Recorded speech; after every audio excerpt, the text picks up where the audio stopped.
Seorang anak laki-laki yang tersesat di hutan menemukan sesuatu yang aneh. Tak jauh dari sana ternyata ada gua misterius. Dan pintu gua itu terhalang oleh papan kayu yang dipasang oleh seseorang. Perlu diketahui, tempat ini berjarak 500 km dari pusat kota. Ini mungkin adalah satu-satunya kesempatan bertahan hidup bagi anak laki-laki itu. Dia masuk dengan hati-hati untuk menyelidiki. Tetapi ternyata di dalamnya hanya ada barang bekas yang tidak diinginkan. Saat anak laki-laki itu kecewa dan menoleh, dia menemukan. Di sudut ada sebuah kotak kayu. Pada awalnya dia hanya menemukan sebuah kotak korek api. Tetapi jelas itu sudah kosong melompong. Sampai dia menemukan sebuah garpu besi di dalamnya. Dan peralatan makan kecil yang tampak sepele ini.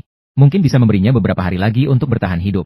Anak laki-laki itu mengingat kembali pengetahuan menangkap ikan yang diajarkan oleh ayahnya. Tapi meskipun dia memasukkan kepalanya ke dalam air, dia tetap tidak mendapatkan hasil apapun. Melihat ikan kecil di depannya, anak laki-laki itu seketika menjadi marah dan malu. Ini adalah hari kelimanya tersesat di hutan. Dalam 5 hari ini, anak laki-laki itu sudah sangat kelaparan. Jika dia tidak menemukan makanan lagi, jangan harap bisa keluar dari hutan.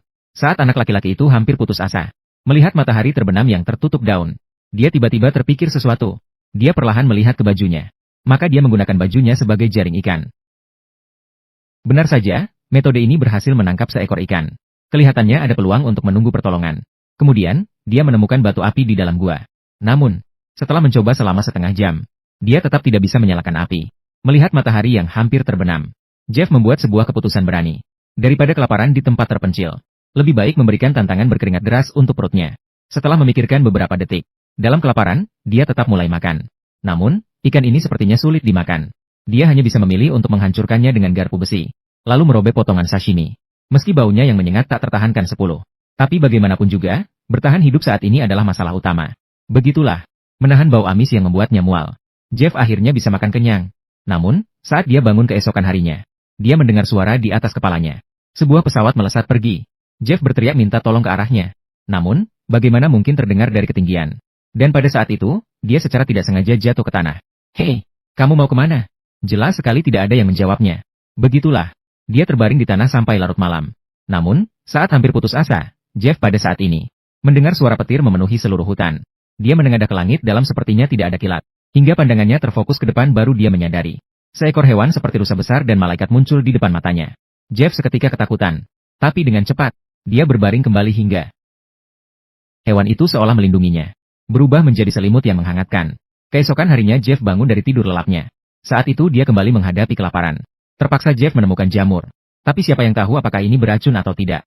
Setelah memakannya, dia akhirnya mulai mencari jalan keluar dari hutan. Namun langkah kakinya menjadi lebih berat. Mungkin karena memakan jamur beracun tadi. Penglihatan Jeff sangat kabur. Dia sama sekali tidak bisa membedakan di mana dirinya saat ini.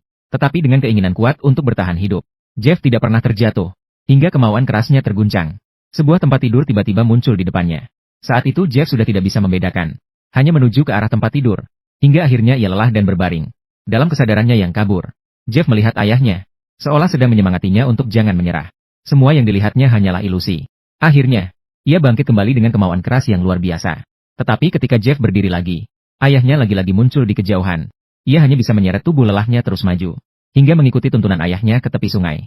Matanya yang kabur akhirnya menemukan. Di depan ternyata ada seorang pejalan kaki yang sedang mencuci pakaian. Jeff berteriak kepada wanita untuk segera menolongnya.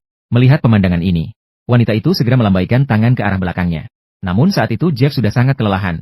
Hingga ia tertidur lelap di atas sebongkah batu. Ketika terbangun lagi, ia sudah berada di atas sebuah perahu. Dan di ujung sungai kecil muncul seorang wanita. Wanita itu adalah ibu Jeff. Perjalanan tersesat Jeff akhirnya berakhir. Percayalah, di masa depan ia tidak akan berani berkeliaran di alam liar lagi.